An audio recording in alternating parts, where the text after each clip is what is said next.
Sa gitna ng mabilis na pagbabago sa mundo, nananatili ang ating misyon, ang ibahagi ang mensahe ng hindi nagmamaliw na pag-ibig ni Hesukristo para sa lahat. Hatid sa inyo ang pinakabagong kaganapan sa gawain ng Far East Broadcasting Company Philippines. Tampok din ang mga kwento ng totoong buhay na binago ng Diyos. Narito si Dan Andrew Cura sa The President's Report. Sa patapos ng araw ng buwan ng anibersaryo ng FEBC ngayong Hunyo, nais ko pong magbalik tanaw sa mga matatagal ng mga programa ng FEBC Radio. Balikan natin kung paano sila nagsimula at kung paano silang nakatutulong pa rin sa ating mga tagapakinig hanggang ngayon. Kaya nga po, samahan po ninyo ako. Ako po ang inyong kaibigan, si Dan Andrew, para sa ating programang The President's Report.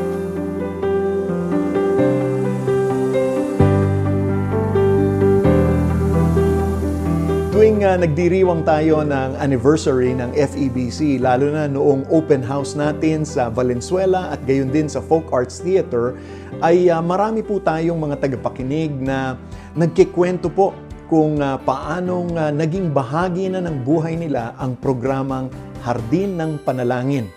Sa katunayan, alarm clock nga po nila ang programang ito. Kapag narinig na nila yung Hardin ng Panalangin, dapat ay nag-aalmusal na sila o di kaya namang mabilis nang papunta sa trabaho o sa eskwelahan.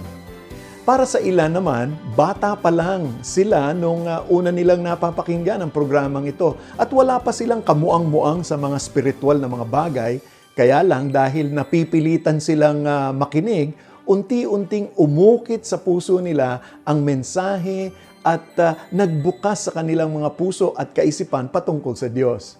At ang pinakamahalaga, marami sa ating mga tagapakinig ang nakakita ng kahalagahan ng panalangin at pananalangin para sa iba at para sa isa't isa.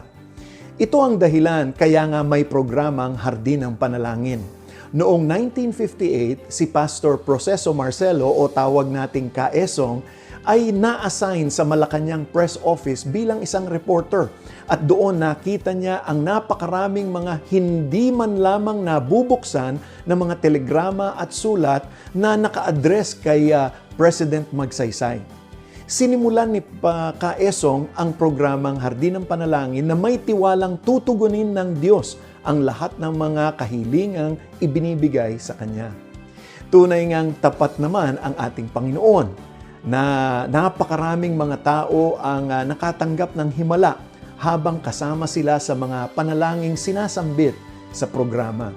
Nais ko ring parangalan muli ang ating Kaesong, isang dakilang lalaki ng Diyos na pinakamatagal na host ng programa. Nagkataon pong ang kanyang kaarawan ay July 2 at ang ika-9 na anibersaryo ng kanyang pagpanaw naman ay sa darating na July 10. Kulang po ang oras natin kung babasahin ko ang lahat ng mga mensahe ng ating mga tagapakinig, ngunit hayaan niyo pong banggitin ko ang ilan. Sabi ng isa, Pastor, nagpapasalamat po ako sa inyo at sa inyong mga panalangin sa patuloy na paggaling ko. Magaling na po ako, normal na po ang aking blood pressure at sugar count. Salamat din po sa Panginoon sa pag-iingat niya sa aming pag-uwi sa Bataan. Kahit po mga ganong klaseng personal na bagay ay naipapanalangin. Narito naman po ang patotoo ng isa nating tagapakinig ngayon patungkol naman sa kasalukuyang hardinero na si Pastor Dave de Guzman. Mapagpalang araw po, Pastor Dave. Isa po ako sa inyong mga tagapakinig. Sorry at hindi po kami gaano nakakapagparamdam dahil wala pong feedback mechanism ang radyo na madaling mapindot. Lagi po ninyong tatandaan na kaisa niyo po kami sa panalangin at sa pag-aaral ng Biblia. Alam ng Diyos kung paano nakatulong ang programa sa aming kaugnayan sa Kanya, maging sa aming pamilya, mga mahal sa buhay, kapitbahay, at lahat ng dinadala niyang mga tao sa aming buhay. Salamat sa mga prinsipyo at katalinuhang galing sa salita niya. Araw-araw kaming may natututunan sa inyo.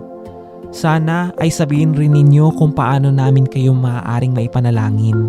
Dahil gusto rin namin maging pagpapala sa inyo tulad ng pagiging pagpapala ninyo sa amin.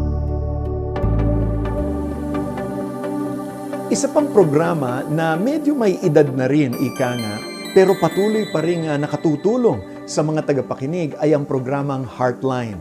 Nagsimula ito ng isang programa na pang-umaga noong 1985 at tumatalakay sa mga issue na pang-araw-araw nating buhay. At sa inyo, kasama natin sa mahabang panahon, kung maalala ninyo, si Ate Miriam Perez o si Ate Minggi, ang kauna-unahang host ng programa. Ang Heartline, gayon din ang Action Line at ang Doctors Online ang nagpasimula po ng pauso sa AM radio ng agarang interaksyon sa mga tagapakinig sa pamamagitan ng pagtawag sa telepono. Marami ang tumatawag sa Heartline para i-share ang mga problema nila. At ang kainaman naman ay may mga counselors na agad-agad na nakapagbibigay ng payo sa kanila. Nagbukas ng oportunidad ang programang ito para sa marami pang mga tagapakinig kahit po ang mga hindi mananampalataya. Sumailalim din ang ating mga kasamahan sa FEBC noon sa isang training para po maturuan silang magbigay ng payo sa mga tumatawag sa opisina kahit hanggang hating gabi na.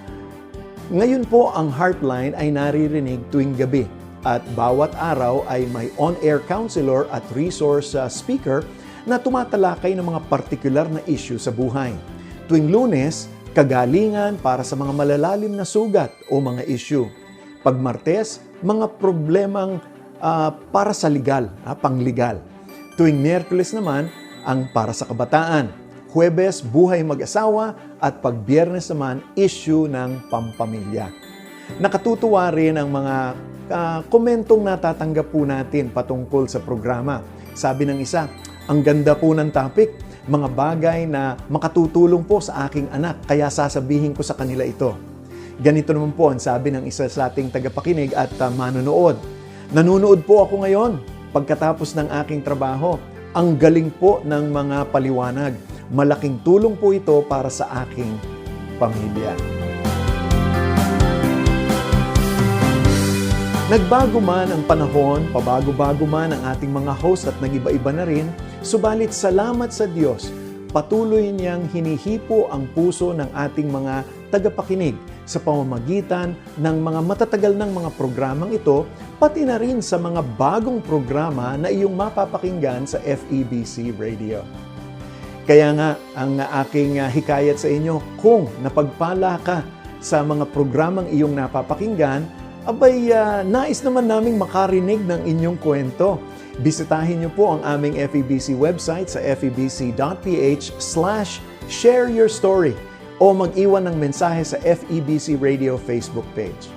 Muli po, ako po ang inyong kaibigan, si Dan Andrew, at salamat po sa pagsama sa ating programang The President's Report. Patuloy na mag-ingat po kayo at pagpalain po kayo ng ating Panginoon. Inyong napakinggan ang The President's Report. Para sa karagdagang impormasyon ukol sa Far East Broadcasting Company Philippines o maging kaagapay sa panalangin at iba pang mga paraan, bisitahin ang FEBC website, febc.ph, at hanapin ang FEBC Radio sa Facebook. Maraming salamat sa iyong pag-agapay at pagpalain ka ng Panginoon.